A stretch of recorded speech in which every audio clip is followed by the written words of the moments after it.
Alors on va voir les règles de priorité opératoire. Il sera important de bien présenter ces calculs et de faire à chaque fois un seul calcul par ligne. Donc le calcul A, 22 moins 7 multiplié par 3, on va se poser à chaque étape la question quelle est l'opération prioritaire. Donc ici on n'a pas de parenthèse, et donc la multiplication est prioritaire sur la soustraction. Donc on va commencer par le 7 fois 3, et on va laisser le 22 à sa place. 22 donc moins 7 fois 3, 21. 22 moins 21, ce qui fait 1. Le B, 22 moins 7 entre parenthèses multiplié par 3. Donc là, d'après la règle 1, quand il y a des parenthèses, eh bien les parenthèses sont prioritaires. Donc on va commencer par le 22 moins 7, qui fait 15, qu'on multiplie par 3 ensuite. On laisse le fois 3. Dernière étape, 15 fois 3, 45. Le C. 5,6 divisé par 2 multiplié par 10. On a une division et une multiplication. Elles ont la même priorité, après la règle 3. Donc ici, on va aller de gauche à droite. Donc on commence par la division, ce qui fait 2,8. Je remets le multiplié par 100, et 2,8 fois 100, 280. Le D, 21 moins 4 plus 7, la soustraction et l'addition ont la même priorité. On travaille donc de gauche à droite d'après la règle 3. 21 moins 4, 17, plus 7, 17 plus 7, 24.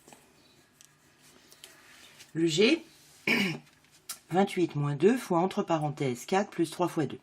Donc il y a des parenthèses, donc les calculs entre parenthèses sont prioritaires. Maintenant, comme il y en a plusieurs, 4 plus 3 fois 2, eh bien multiplication et division sont prioritaires sur addition et soustraction. Il faut donc commencer par 3 fois 2, d'après la règle 2. Donc on commencera par ça, mais on réécrit tous les calculs. 28 moins 2 fois, entre parenthèses, 4 plus 6. Fermez la parenthèse. Maintenant, qui est prioritaire? Mais il y a toujours des parenthèses, c'est donc 4 plus 6. 28 moins 2 fois 4 plus 6, ça fait 10. J'ai plus besoin de réécrire les parenthèses puisque le calcul est terminé. Maintenant, 28 moins 2 fois 10, qui est prioritaire? Eh bien, multiplication prioritaire sur soustraction, d'après la règle 2. Donc on va commencer par le 2 fois 10.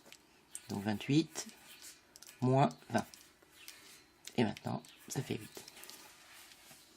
Le E. J'ai que des additions. Donc là, il n'y a pas d'ordre, on fait comme on veut.